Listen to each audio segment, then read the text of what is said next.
Bhadrachalam assembly నియోజకవర్గానికి 3 సార్లు ఎమ్మెల్యేగా పనిచేసినటువంటి కామ్రేడ్ సున్నం రాజయ్య గారు కానీ, అదేవిధంగా కామ్రేడ్ కుంజాబుజ్జి గారు, 2 పర్యాయాలు ఎమ్మెల్యేగా పనిచేసినటువంటి కామ్రేడ్ మూర్ల ఎర్రయ్యరెడ్డి గారు, వీరంతా కూడా సిపిఎం పార్టీ తరఫున ఎమ్మెల్యేలుగా భద్రాచలం నియోజకవర్గానికి అనేకమైనటువంటి సేవలు అందించారు. ప్రజలతో కలిసిపోవటం, చాలా అతి నిరాడంబరమైనటువంటి జీవితాన్ని వారు గడిపారు. ప్రజలకు ఏ సమస్య వచ్చినా కూడా వెంటనే అక్కడికి వెళ్ళి స్పందించి అతి సామాన్యమైనటువంటి జీవితం గడపడం జరిగింది.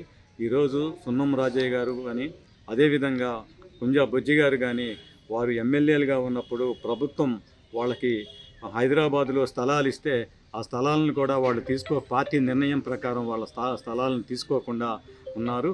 అదేవిధంగా ప్రజలకి ఏ ఇబ్బంది వచ్చినా కష్టం వచ్చినా కూడా వాళ్ళు తమ సొంత పనిలా భావించి వాళ్ళు చేయటం జరిగింది. సున్నం రాజయ్య గారు కానీ, బుజ్జి గారు కానీ నాకు వ్యక్తిగతంగా 1980 నుంచి పరిచయం. ఎందుకంటే వారు చింతూరు, పోనవరం, విఆర్పురం పార్టీ ఆర్గనైజేషన్ బాధ్యతలు చూస్తున్నటువంటి మా నాన్నగారు బండారు చంద్రరావు గారితో కలిసి పనిచేయటం జరిగింది. ఆ సందర్భంగా వాళ్ళు మా ఇంటికి వస్తూ ఉండేవారు. అప్పటి నుంచి వారిని నేను చూస్తూ ఉన్నాను.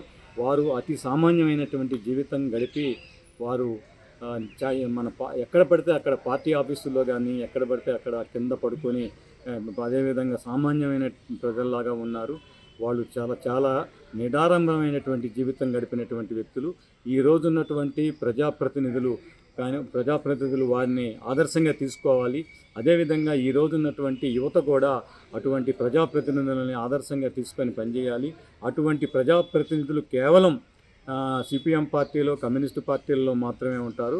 ఇదే కోవకు చెందిన వారుగా ఇల్లెందు శాసనసభ్యులు గుమ్మడి నర్సయ్య గారిని కూడా చెప్పుకోవచ్చు. అదేవిధంగా ఇక్కడ సున్నం రాజయ్య గారు కానీ, కుంజా బుజ్జి గారు కానీ, మూర్ల ఎర్రయ్యరెడ్డి గారు కానీ ఈరోజు ప్రజా సమస్యల మీద అనేక పోరాటాలు చేశారు. భద్రాచలానికి సంబంధించినటువంటి భద్రాచలం అభివృద్ధి విషయంలో భద్రాచలంలో గిరిజన పేదలు, అదేవిధంగా గిరిజనేతర పేదలు అనేక సమస్యల మీద వారు పోరాటం చేసి ఈ యొక్క భద్రాచలం నియోజకవర్గ అభివృద్ధిలో ఎంతో కీలకమైనటువంటి వారి పాత్ర పోషించారు. ఈ యొక్క నియోజకవర్గంలో ప్రజల మీద, ప్రజా జీవితాల మీద చెరగని ముద్ర వేసినటువంటి మహనీయులు. వారి యొక్క బాటలో నడవటమే వాళ్లకు అర్పించేటువంటి నిజమైన నివాళి అవుతుందని చెప్పి నేను అభిప్రాయపడుతూ ఉన్నాను.